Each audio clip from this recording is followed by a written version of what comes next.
नमस्कार दोस्तों, study with Dev channel में आपका स्वागत है। दोस्तों, आज हम आपको स्वराज पार्टी के बारे में बताएंगे। पिछली वीडियो में हमने जो कुछ आंदोलन के बारे में चर्चा किया था, जिसका नाम है असहयोग आंदोलन। असहयोग आंदोलन को हम पूरा देख लिए थे, इसमें कुछ छूटा नहीं था। आज हम देखते हैं स्वराज पार्टी। स्वराज पार्टी का गठन वगैरह कुछ इसके बारे में चर्चा करते हैं। तो 1916 में होम रूल आंदोलन शुरू हुआ था, जिसको दो लोगों ने शुरू किया था, बाल गंगाधर तिलक और एनी बेसेंट ने। दोनों का उद्देश्य अलग अलग था, लेकिन देखा जाए पूरी तरह से दोनों एक ही थे। इनका भले काम करने का तरीका अलग था, लेकिन उनका उद्देश्य एक ही था। 20 अगस्त 1917 ईस्वी को मॉन्टेगू घोषणा होती है, जिसे अगस्त घोषणा कहते हैं।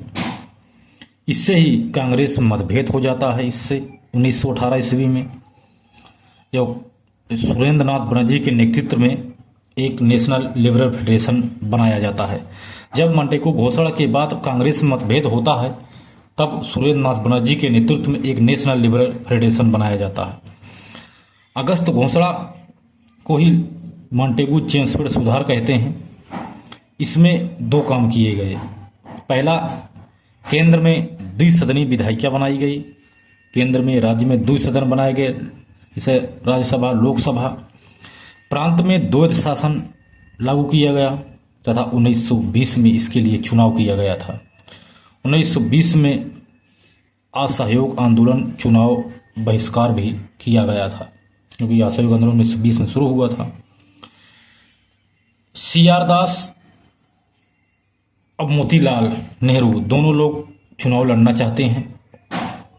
तो मॉन्टेगू चेम्सफोर्ड जो चुनाव हुआ था, इसमें देखते हैं, इसमें जो चुनाव हुआ था, इसमें 1920 ईस्वी में जो या मॉन्टेगू जो कांग्रेस 1920 ईस्वी में कांग्रेस का बहिष्कार किया गया था इस चुनाव के द्वारा। जो मॉन्टेगू चेम्सफोर्ड चुनाव हो रहा था, जिसमें CR दास और मोतीलाल नेहरू दोनों लोग लड़ना चाहते हैं।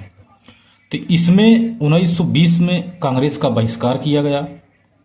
1923 में स्वराज पार्टी बनी और 1926 में स्वराज पार्टी को पूरी तरह से बनाया गया था। 1920 के चुनाव में कांग्रेस का बहिष्कार किया गया और उस समय असहयोग आंदोलन चल रहा था, उसका भी बहिष्कार किया गया। असहयोग आंदोलन का भी बहिष्कार किया गया। सुरेंद्र नाथ बनर्जी हैं, उन्होंने चुनाव लड़ा और उन्हें सफलता भी मिली। इसके बाद बंगाल परिषद में सुरेंद्र नाथ बनर्जी ने निर्विरोध इन्हें सदस्य चुना गया। स्थानीय स्वशासन एवं सार्वजनिक स्वास्थ्य मंत्री बनाए गए तथा इन्हें सर की उपाधि दी गई। तभी से इनको सर सुरेंद्र नाथ बनर्जी कहा जाता है। 12 फरवरी 1922 को असहयोग आंदोलन जब चौरी चौरा कांड के बाद बंद हो गया, तो इसके बाद जो चुनाव था, इसका एक प्रश्न था, काफ़ी इसमें प्रश्न थे कि आप रचनात्मक कार्य करें या 1923 के चुनाव में भाग लें। जो लोग कुछ इसमें भाग नहीं लेना चाहते थे, पीछे हो रहे थे, उनसे ये कहा गया, इनका एक प्रश्न रखा था सुरेंद्र नाथ बनर्जी ने कि या तो आप रचनात्मक कार्य करें या 1923 के चुनाव में आप भाग लें।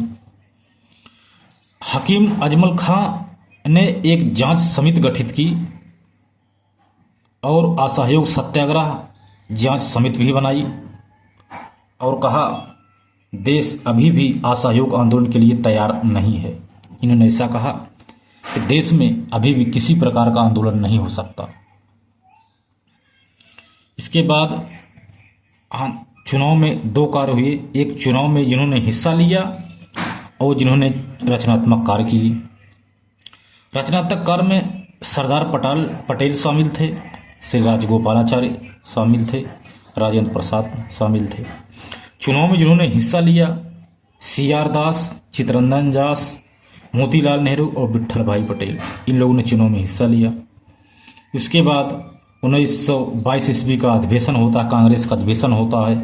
इसके अध्यक्ष CR दास को बनाया गया। तथा दोनों प्रस्ताव रखे गए, चुनाव लड़ना या रचनात्मक कार्य। इसमें दोनों प्रस्ताव में रचनात्मक कार्य पास हो गया कि जो रचनात्मक कार्य है वह पास हुआ।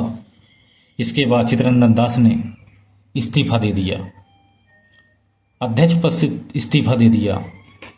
पट्टाभी सीतारमैया ने कहा CR दास के जेब में 2 पत्र थे, एक इस्तीफा और दूसरा भाषण का। लेकिन जब रचनात्मक कार्य पास हो गया प्रस्ताव तो उन्होंने इस्तीफा दे दिया।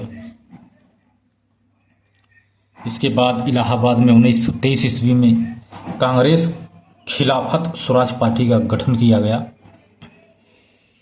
जो 23 में स्वराज पार्टी का गठन 23 में किया गया था, 1923 में, यही है। इसके अध्यक्ष CR दास को बनाया गया और स्वराज पार्टी का सचिव मोतीलाल नेहरू को बनाया गया। स्वराज पार्टी का गठन के अध्यक्ष CR दास बनते हैं तथा सचिव मोतीलाल नेहरू बनते हैं। और सचिव 2-3 लोग थे, सदस्य के रूप में कार्य कर रहे थे, विट्ठल भाई पटेल और खली खुज्जमा। जो यह स्वराज पार्टी बनी थी, इसका उद्देश्य था स्वराज्य प्राप्त करना, यानी अंग्रेज के हाथों से स्वराज प्राप्त करना। स्वराज आम जनता के लिए होगा।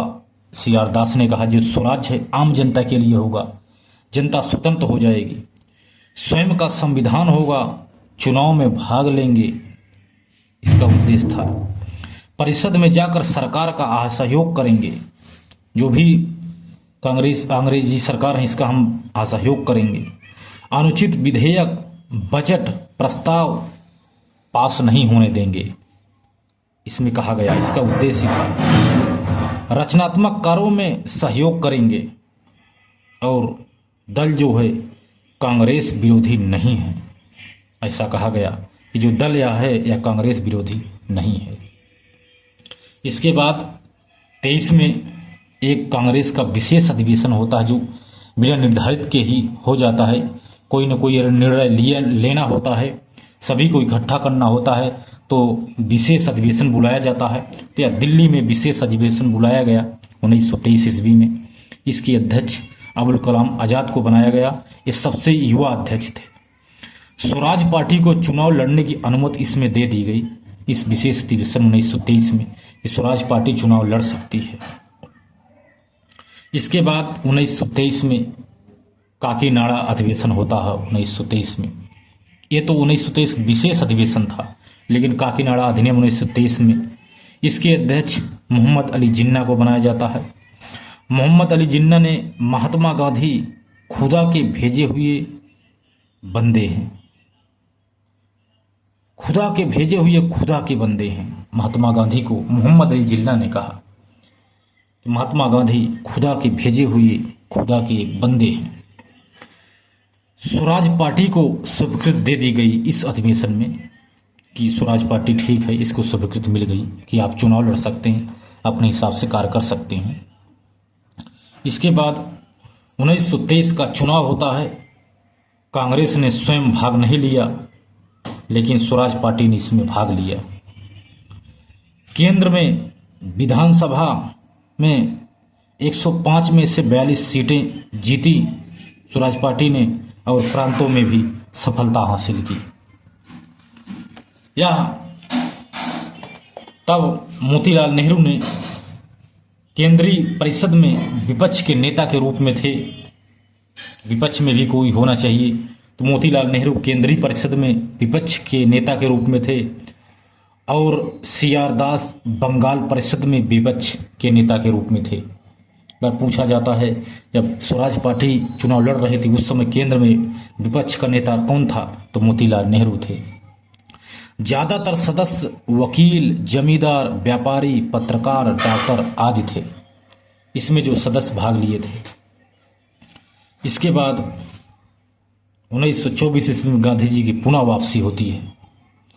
5 फरवरी 1924 ईस्वी को गांधी जी की जब वापसी होती है, क्योंकि इससे पहले वो फिर साउथ अफ्रीका चले गए थे, वहाँ आंदोलन चल रहा था, जिससे महात्मा गांधी को निमंत्रण दिया गया था कि आप लोग हमारे यहाँ आइए, आप आइए और हमें समस्या से समाधान दिलवाइए।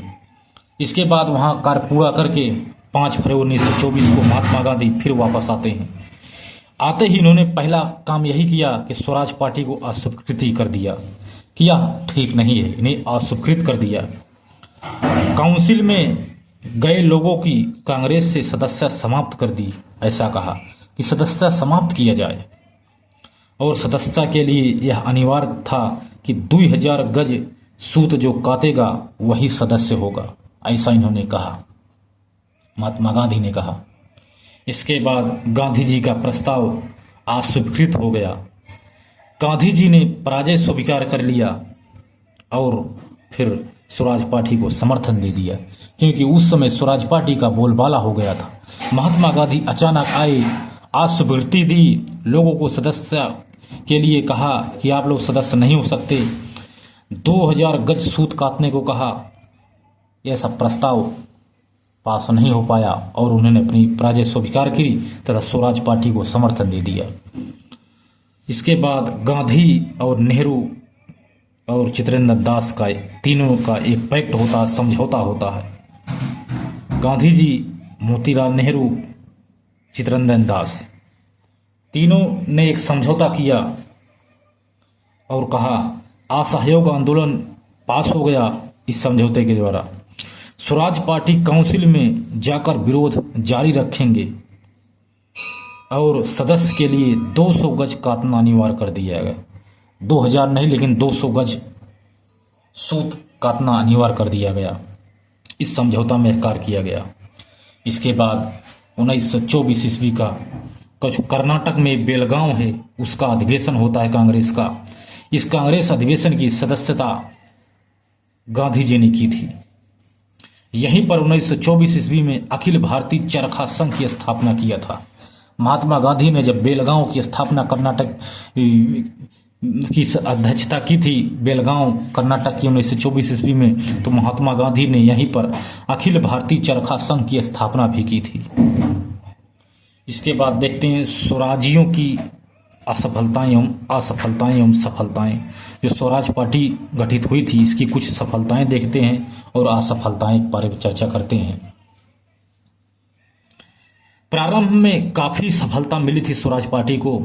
सरकार का भरपूर असहयोग किया इन्होंने, अंग्रेजी सरकार का। पब्लिक सेफ्टी बिल लाया गया, लेकिन ये पास नहीं होने दिया इन्होंने, क्योंकि इसका बोलबाला था स्वराजियों का। जो पब्लिक सेफ्टी बिल लाया गया था अंग्रेजों द्वारा, इसे पास होने नहीं दिया गया। 1925 में CR दास की यानी चित्रेंद्र दास की मृत्यु हो जाती है।